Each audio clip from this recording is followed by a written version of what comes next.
Hi, I'm Wayne Tuttle, and this is Chasing Legends.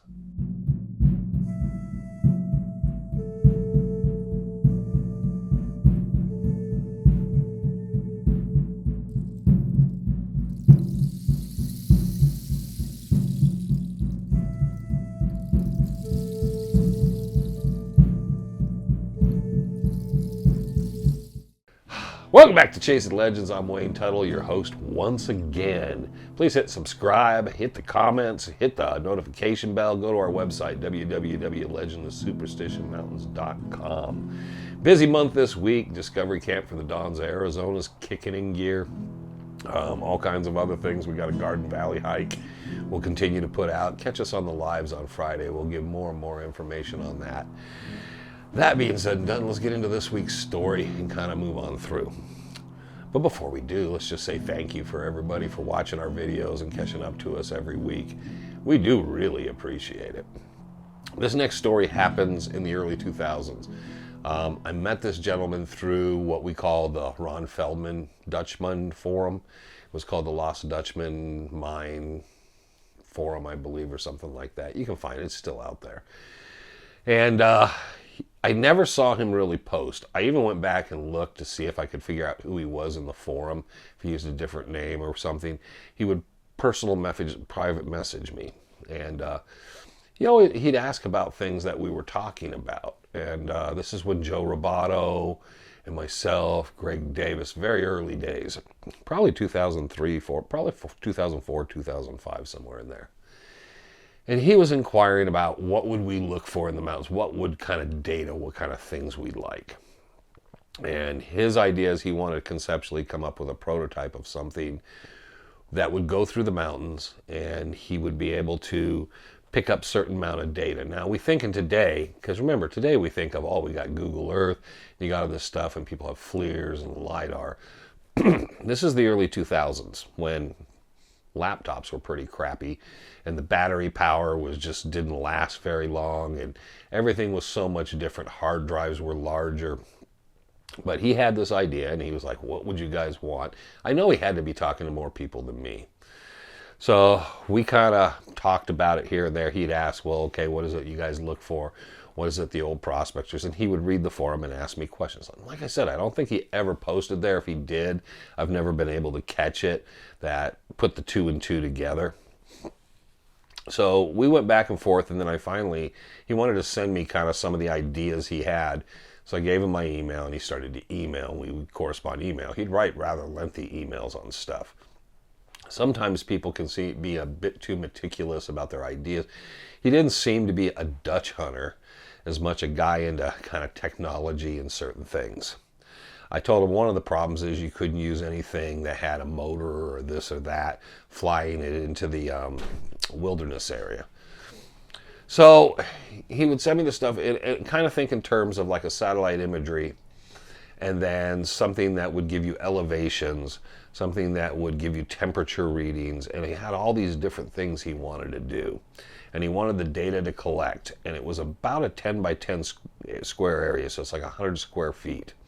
And he wanted to capture each area, and it would be, you would have a GPS, he'd set it up, and then it would just work through that grid, like square foot areas, and then what it would do is pick up everything you possibly could using different filters.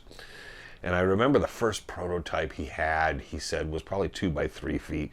It was actually quite large. And you have to remember, everything, the material, everything was heavier, everything was larger in the early 2000s. We were just starting to get into the smartphone era, and things were starting to change. And he was trying to adapt and completely change everything. He understood, he didn't really want a drone per se.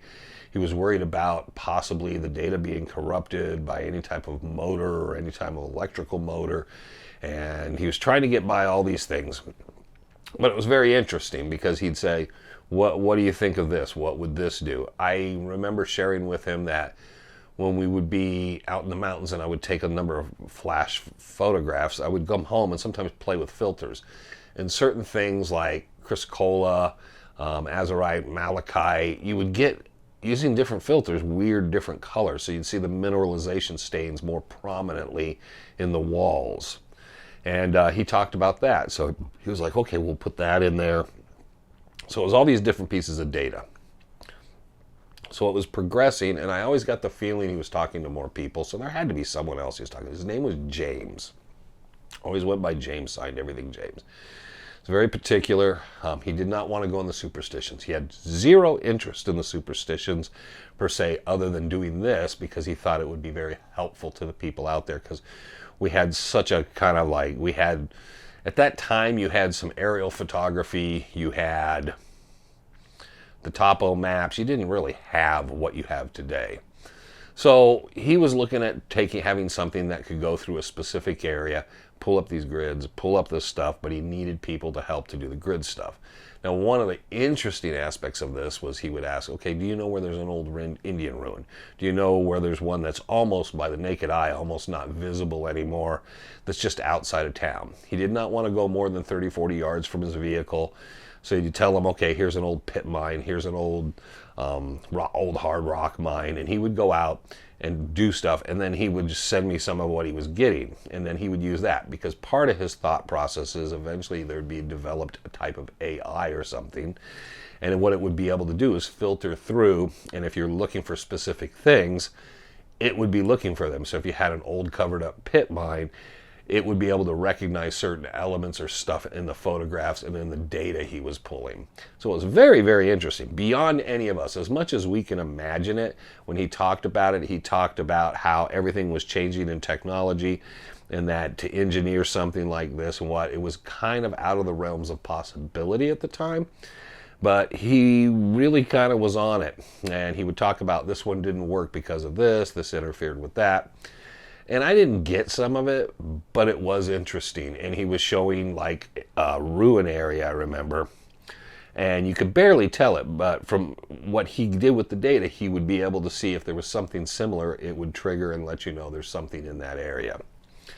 So we were working on, one of the things I talked to him about is if you would be able to use filters, something minerals, and be able to know what type of minerals are in the area, and it would be able to kind of give you some kind of key or hint. Now think of this as 10 by 10 square foot areas, which is very small, which means doing the superstitions would have taken forever, which I tried to explain to him. But he felt it needed to be focused in, needed to do this a certain way. I do not know how he had these in the air, whether it was balloons or if he had some sort of system. This is very early, before you really were seeing anybody with drones out there, so he could have come up with some concept, but I know he didn't want anything with an electrical motor or anything because of battery powers, because every piece of equipment he put in there required battery power and absorbing data, and he was looking at weight and everything else. But it was very cool. One of the other things was there was like a sonar pulse thing that would look, and that's what kind of did the elevations and depth. And what he was looking for is if there was a crack, and let's say it went 3-4 feet down, he would be able to see the data, not that it went 3-4 feet down, but that it was much deeper than anything in the surrounding area. So maybe if there was a cave, a crack, any type of fault line, he'd be able to pick up these little things, and he would get a certain thing registered. Now, we went back and forth, and this is only for a couple years or so. And I find it hard to believe no one's ever talked about him. Maybe they just thought he was kind of a little out there and stuff. One day we'd emailed back and forth, and I said something to the effect of, oh, I'm sorry I didn't reply to you. I've been working down in Gilbert, because we were doing basically a project in Gilbert, and I was working in Gilbert every day, and it was 5-6 days a week. So I said, okay, you know what? I'm going down there. And his email response was, oh, have you ever tried Joe's Barbecue? And I went, yeah, I know Joe's Barbecue. For anyone who wants to know, Joe's Barbecue, great place for barbecue. It's downtown Gilbert. If you go there, there's a little window on the south side of the building. I hope it's still there. And it's just like a little drive up, you park, you get out, you walk up, and you can order. And I would get these brown bag specials. They were a pulled pork sandwich, coleslaw, and beans, and a soda, and I would get it there for lunch every day that I worked in Gilbert. It was such a popular place. The guys from the office that knew I was going out there working, when they found out I hit Joe's, they'd always say, if you hit Joe's, can you get me a bag? Sometimes I'd bring home two or three of them back to the office, and the guys would take them home and heat them up for lunch. Great food, man. Good food. Anyways, he was very aware of Joe's, and he said, maybe sometime I can come down and show you the data, because he wanted to send some of the files, but he said each time he did a pass, it was about like a 1-inch notebook full of data and information, because you would have 10 different spots he would pull data from, and they'd have all these selective overlays and different things. So he said, maybe sometime we can go down there and we can meet. I didn't have a phone number. I didn't know any way to contact this guy.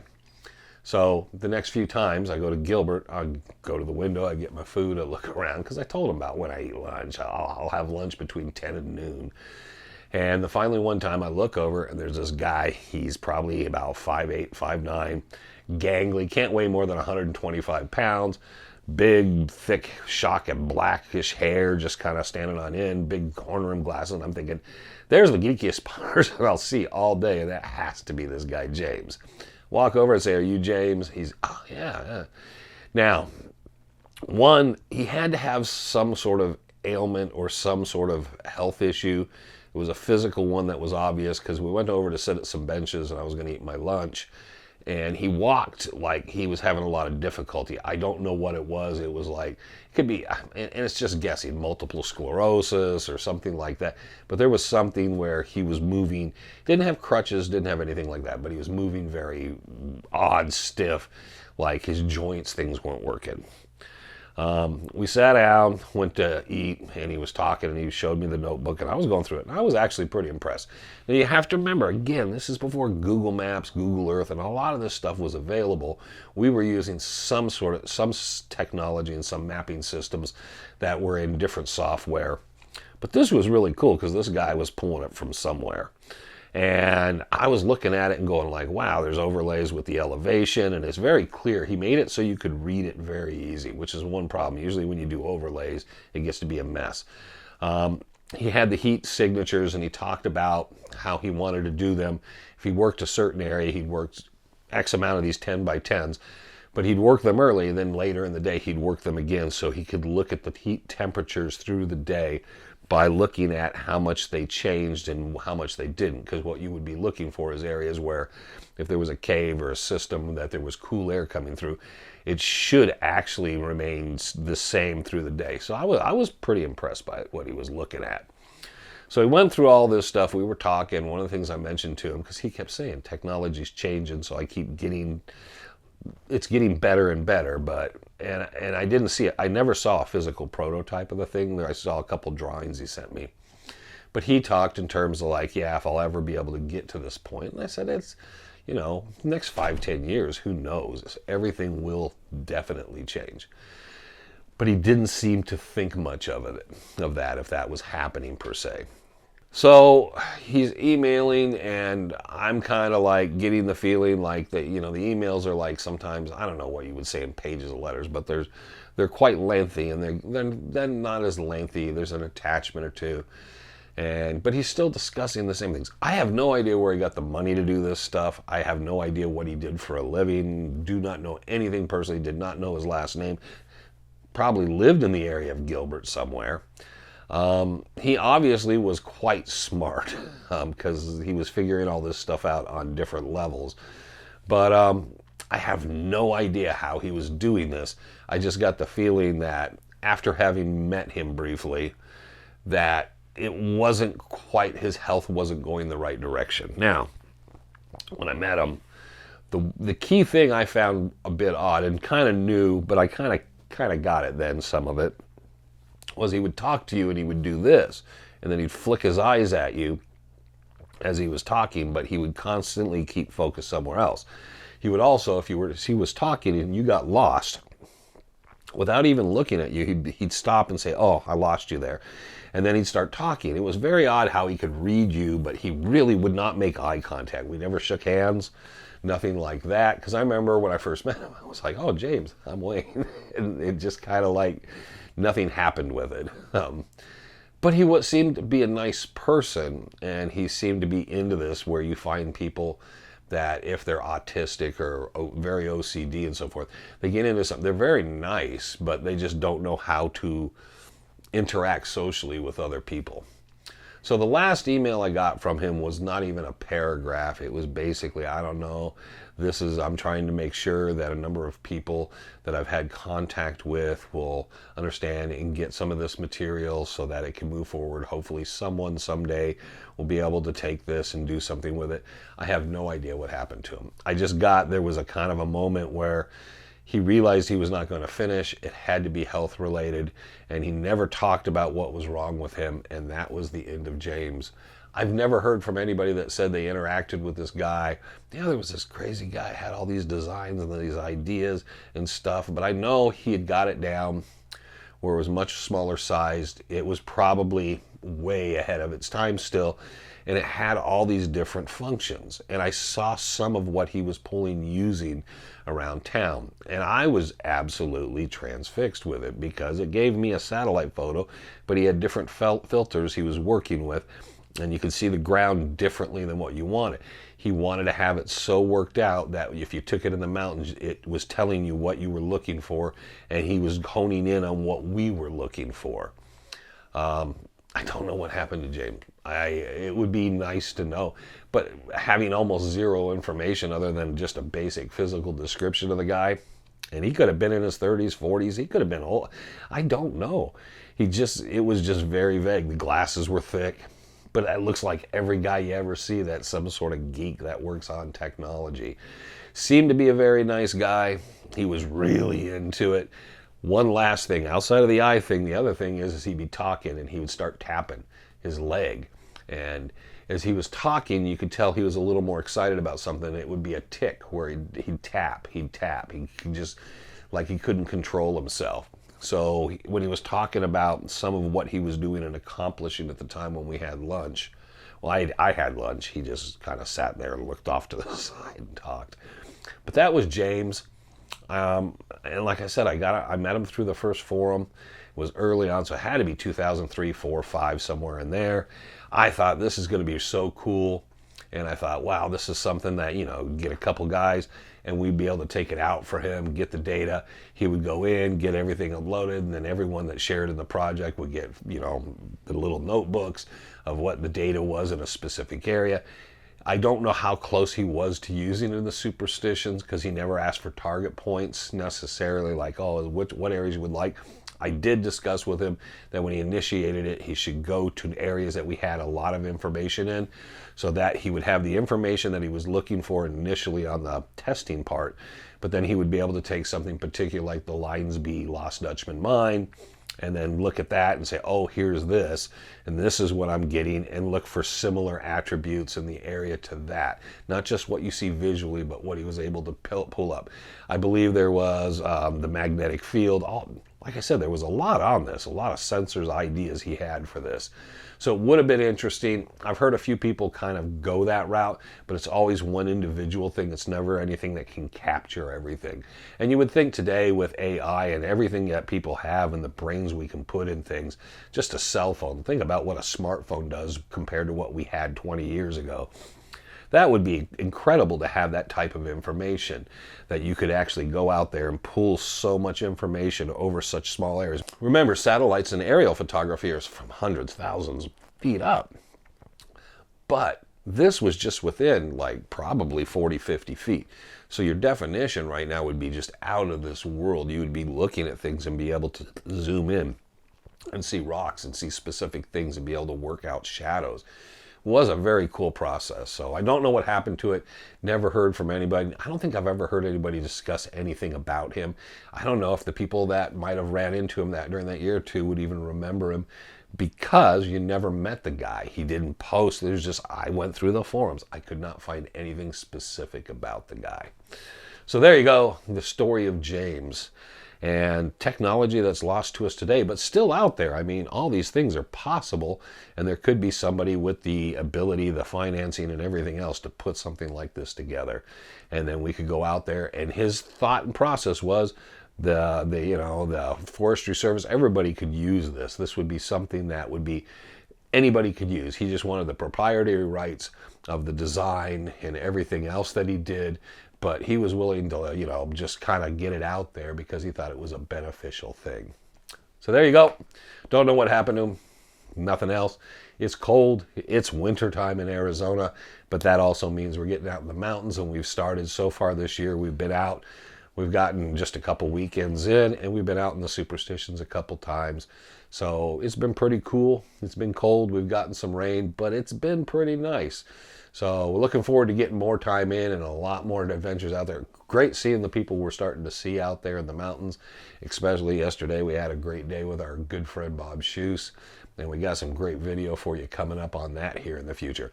Plus, History's Greatest Mysteries with Lawrence Fishburne is coming up. And we'll have a nice Chasing Legends talking about my adventure with that. So everybody will remember to kind of catch that episode and get a little insight behind the scenes of how that all goes when you're going to do a project like that. That being said and done, I got nothing else other than to say, go Blackhawks. And we'll see you the next time. And always remember the most important thing. I'm Wayne Tuttle. You're not. This is Chasing Legends.